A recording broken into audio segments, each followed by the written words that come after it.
За Монгол туул гэдэг бол Монгол дэлхий дээр байгаа одоо цөөхөн гүрэн улсуудын нэг. Энэ гүрэн улсын одоо хамаг түүх байдаг. Мөн тэрнээс гадна ертөнцийн гарал үүсэлтэй холбоотой тийм эртний туульсч байдаг. За туульс гэдэг бол ер нь маш том цар хүрээтэй ам бэлгийн их том соёл.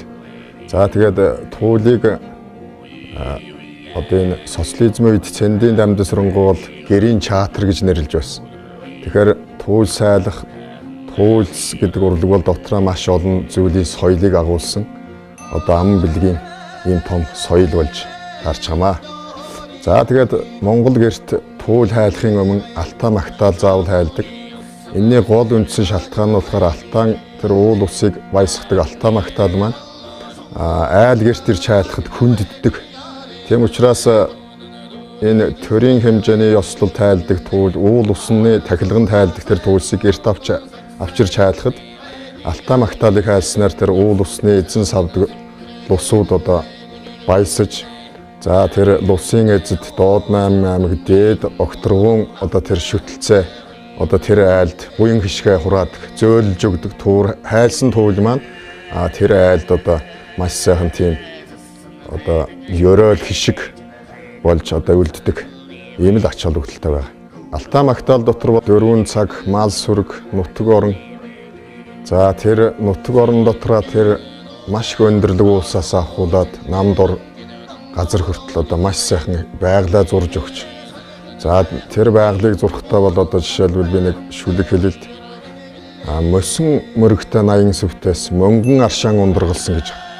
Эсвэл одоо тэр мянган хайрхны ороо дээрээс цух ихч гэж маш их өндөрлөгийн цаанаас харагч байгаа тэр өндөр уулыг төрүүлж хэлдэг. Тэгээд 13 яран өргөлч гэдэг, шорон өргөлч гэдэг, шөр гэдэг чинь одоо нэг юм шоролдог шиг тийм их шовхуудыг хэлээд байна. Тэгэд ийм 13 тэр шовх өргөлийг одоо тус-тусд нь сайхан одоо ингэж магтаж тэнд уул усны маш олон нэрс байдаг. Жишээлбэл одоо торц, дэвсэн, сүвэ, хэрвэн, хатгалдаа тогтсон одоо төдөн хэрвэн, дэрнэгтэй нийлэн тогтсон төдөн хэрвэн, сайр гэдэг одоо уулын маш олон нэрс тэнд байдаг. Уулын одоо гадна талын тэр бүтц байна гэсэн үг.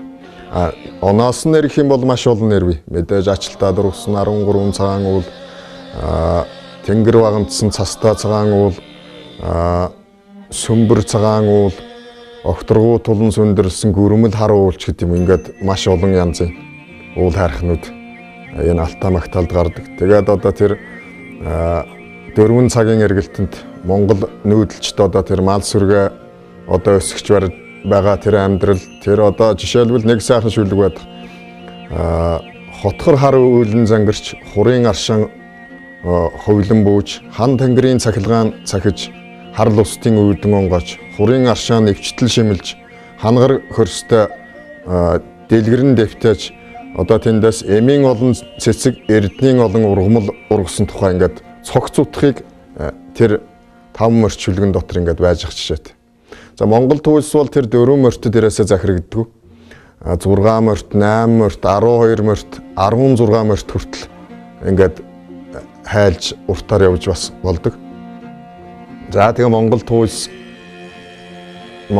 одоо энэ алтаа магтаал хайлсны дараа одоо тэр цаад том туул эхлэхтэйгээ одоо яаж холбогдсон зогцдог вэ гэхээр за шиний нэгний өдөр манай Уранхай монголчууд тэр баруун талдаа баруун өмнө зүгтээ дулаан үйтэй, 9 үйтэй яндэр гэж барьдаг. Тэр яндэр нь болохоор одоо балинч гэж нэрлэдэг. Тэр балан овоо тэр урд өдөр битүүний өдөр ирж сайхан цэвэрлж янзал засаад шиний нэгний өглөө болохоор тэр балан дээр ирж одоо шар халзан хоньны ууц өвчүү тэнд сайхан одоо ингэж тэнгэртээ өргөдөг. Тэгэд энэ өргөж байгаа ёс нь юу юм бэ гэхээр ерөөсөө тэр дээд их огторгуун бурхтаас цааш заяачууд байна гэж үздэг. Тэр заяачуудад бол одоо нашир өргөж яана гэж ярьдаг. Энэ нашир гэдэг үгийг ер нь хэрэглэхгүй одоо ямар нэгэн тоол дээр ч байхгүй. Энэ үг одоо энд баг анхудаа хэлэх чинь. Тэгээд тэр их хүндэтгэлийг дээш өргөж байгаа утга нь юу вэ гэхээр шар халзан хоньны өвчүү бол будын махыг орлдог. Тэгээд энэ огторгууд шиний нэгний өглөө тэр айл гэрийн бүх ноён нурууг ингэж сайхан даатгаснараа яадаг вэ гэхээр тэр жилийн одоо тэр сайхан бүх заслуудаа үндсэндээ хийчихэж яана гэсэн үг. За тэгээд ингээд цагаан сарын одоо битүүний өдөр шиний нэгэн энэ өдрүүдэд бол тэр уул усны одоо эзэн савдаг тэр туул хайсан тэр айлд одоо маш сайхнаар одоо ивэлээ өгч яана гэж ингэж үсэх бүрэн үндэстэй. За жилийг даадаг тэр сайхан заслууд бий.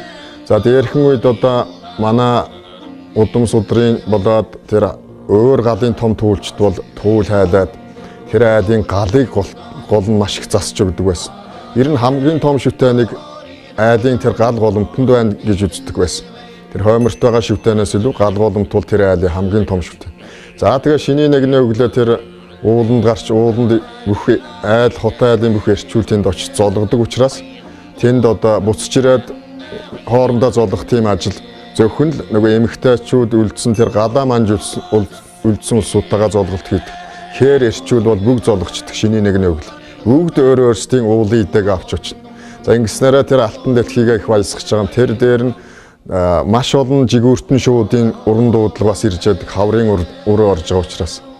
За тэгээд энэ шиний нэгний өдөр хээрийн галаас гэрийн гал руугаа өрх гэр бүлийн эздүүд сайхан галаа тасалж авч ирдэг. Тэр нь одоо тэр төлсөн өвчүүнийхээ одоо бас нэг үлдсэн хэсгийн ч юм уу, үнсийн ч юм уу цогийг авчирч хээрийн хөрөн улаан галын цог авчирч гэртээ авчирдаг. За тэр авчирх үеэр за гэрээ хоёр талд бас нэг дээр үед ингэж гал байдаг байсан. Одоо тэрнээс үлдээд хоёр сан тавьдаг болцсон байна. Гал бол одоо маш том өргөн утгатай монголчуудын хамгийн хүчтэй одоо байлгах, ари усхын их том одоо шүтэн учраас хоёр галын дундуур орж ирсэн хүмүүс хоёр галын дундуур тэр орж ирсэн хүмүүс одоо ингээд өргөө цагаан гэрт орж ирж одоо өөрийн гэрийн галдаа одоо тэр хээрээс авчирсан тэр сайхан цогоо авчирж ингэж бадрааснаар тэр айл тэр жилдээ үнэхээр одоо тэр байгаль тэнгэрийн газар дэлхийн энэ сайхан шүтэлцээгээр галаа бадраалаа гэсэн ийм л утгаас тэн дотор явж байдаг юм аа. Туул хайлж сурсан цаг үе гэх юм бол одоо 5 наснаас эхлээд өвлийн шөнийн урт дөөхөн дэнгийн гэрэлд одоо 5-аас 8 нас 9 нас хүртэл одоо ингээд сайхан тэр туульсыг сонсоод зарим үед унттлаа сонсоод маргааш нь үргэлжлэлийг нь нөгөө унтлаггүй байсан улсуудаас асуугаад ингээд одоогийн шиг гүйлгээд үзчихдэг тийм бичлэг гэж юм байхгүй болохоор чинь тэрийг тэгжил сонсож сурсан. Тэгээд энэ сайхан олон мянган морь бадаг шүлгийг одоо ингэж урт хугацааны туршид хайрладаг энэ туульсыг ингэж сээжил тогтооно гэдэг бол тэр сайхан орчин байж аж. Тэгээд тэр орчин дотор оролдлоготой байж аж сурна. Тэгээд ингэж л сурсан. Ерөөсөө бусад туульчдын нэгэн адилаар. За Монгол туул одоо нэг 300 гаруй бий гэж ярина 400 гарцсан байна гэж байгаа шинжлэх ухааны тэмдэглэгдсэн 300-аад байх шиг байна. За тэгээд тэрнээс тусдаа ер нь тэмдэглэгддэггүй ганц нэг туулууд ер нь бас байдаг. За тэрнээсээ гадна одоо манай нутагт тайлдаг лав нэг 30 гаруй том туул байна. Тэр туульсын одоо 17-8 бараг л одоо шинжлэх ухаанд бүртгэгдсэн байж байгаа. Текст дээр. Тэгтээ хүний их бас хоорондоо жаахан ялгаатай өөр байдаг. Цагаан сараар одоо тэр заншил сэргэх байхаа ямар ч бас нэг бүтэн туул хайлдаг нэг цөөхөн хэдэн хүнд Монгол улсын төрийн батламж туулч гэдэг тийм цол тэмдгийг одоо өнгөрсөн тэр Төв Азийн 2 дугаар симпозиумаар биднэрт гардуулж өгсөн. Тэгээд энэ заншил одоо ер нь сэргэж байгаа нь л энэ л да тэр нь өргөө цагаан гэрт үргдээд энэ тэнд одоо хайлгддаг энэ заншил ямар ч байсан тасрахгүй явж өгн харин сайн шав төрнө гэдэг бол амаргүй байна. Нийтдээ нэг 30 гаруй туульч зөвхөн туульчд ярьж байна. Би олон шавтай л туульхөөмгээд тэр тоон их олон байгаа. Тэгэхдээ чанар хангасан тэр 30 гаруй шавд ингээ заасан боловч тэн дотроос нэг туульч болох хүн ер нь 5-3 дотор байна уу юу гэхээр тийм амаргүй. Одоо тэр туульсыг цээж тогтоодог шавнар маань их цөөхөн байна. Яг уу тэд нар сайхан хайлж байгаа бүтэн туул хайлж байгаа миний тэр нөгөө шаардлага хангасан гэж үзэж байгаа туул. Цагаан сараар голцоо хайлдаг одоо туулууд бол цагаан сарын өмнөхөө хайлдаг туулууд бол ерөөсөө баян цагаан өвгөн, аргил цагаан өвгөн гэж энэ зөөлөн талын сайхан туулууд байдаг. Энэ бас Алтай Чингэлбаатар, Хаан Чингэлбаатар туулуудаас хайлж болно. Хаан Чингэлбаатар дээр бол уулын эзэн лус савдаг үнэн их тод том руунаар орж ирдгээр их сайхан ийм туул байдаг. Тэр хатуу туулнуудаасаа их өөр хишиг буян үлдээдэг, өр хүүхдийн заяач үлдээдэг, эдийн буян хишиг, оюун ухааны буян хишиг авчирдаг ийм сайхан төвлөрүүд байдаг.